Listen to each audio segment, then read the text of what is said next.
Ассаляму алейкум, баршаңызға. Сіздермен бірге Ахнет. Бүгін сіздермен шоколадный блинчики жасайтын боламыз, яғни ажурный блинчики жасайтын боламыз.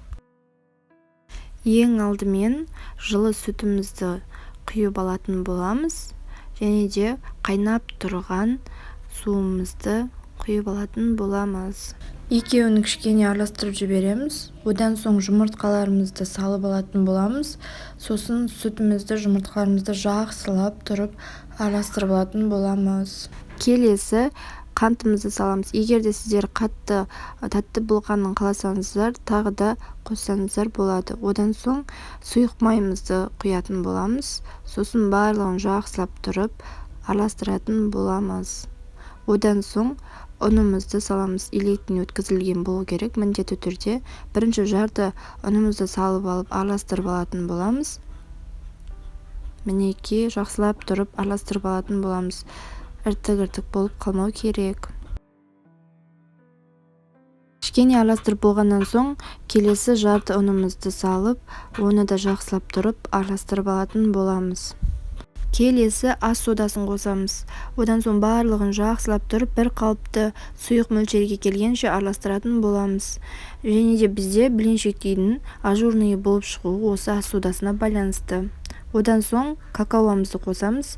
Яғни біз шоколадный блинчики жасайын деп жатқандықтан, оны да жақсылап тұрып, бір қалыпты сұйық мөлшерге келгенше араластыратын боламыз. Менің каналыма тіркеліп, қоңыраушаны басып қойсаңыздар, мендегі видеоларды алғаш болып көретін боласыздар. Және де менің каналымды қолдап, лайк, комментарий жазуды да ұмытпаңыздар. Көріп тұрғандарыңыздай, бізде осындай сұйық масса шықты. Енді табамызды отта жақсылап тұрып қыздырып аламыз. Одан соң осылай сұйық майымызды кішкене жағып шығатын боламыз. Міндетті түрде табамызды қатты отта қыздыратын боламыз. Қызып тұрған табамызда жаңағы сұйық массамызды, яғни блинчиктерімізді құйып алатын боламыз. Оттың асты бізде ең қатты болып тұру керек, сонда бізде блинчиктеріміз осылай тесік болып пісетін болады.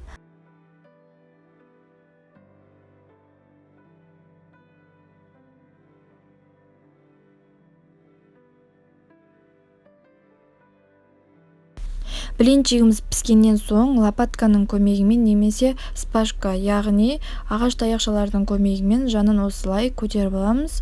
Одан соң келесі бетіне осылай лопатканың көмегімен немесе қолымыздың көмегімен осылай келесі бетін аударамыз.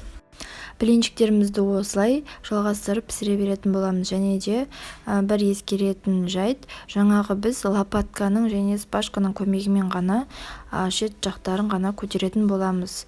Басқа темір жолатуға болмайды, себебі блинчиктеріміз жабысқауы мүмкін. Егер де сіздердің табаларыңыз арнайы блинчик жасайтын таба болмаса, сол себепті де темір зат жолатпаңыздар.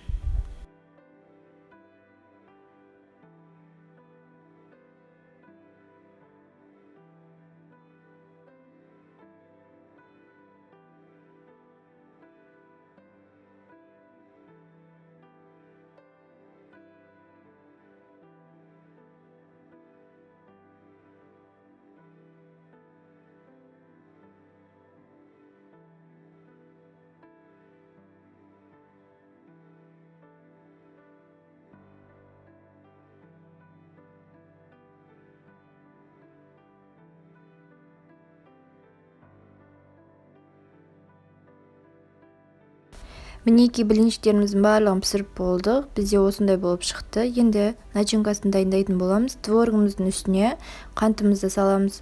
Одан соң екеуін жақсылап тұрып араластыратын боламыз. Қанты ерігенше, яғни бірге араласқанша жақсылап тұрып араласатын боламыз.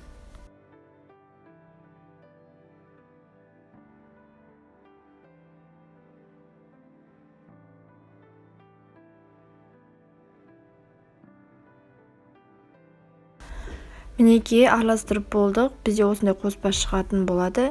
Енді соны блинчиктеріміздің арасына салып, блинчигімізді орайтын боламыз. Творогты қосу міндетті емес, өз қалауларыңызша қосуы қоспауы. творогымызды ішіне салып осылай орайтын боламыз, видеода көріп тұрғандарыңыздай.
Мінекей, блинчиктеріміздің барлығын дайындап қойдық. Ішіне начинкасын салып, енді сіздерге ішін кесіп көрсететін боламын.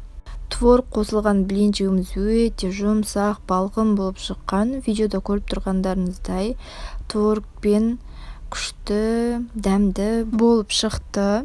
Менің рецептім сіздерге ұнаған болса, қолдау білдіріп кетіңіздер, ас болсын.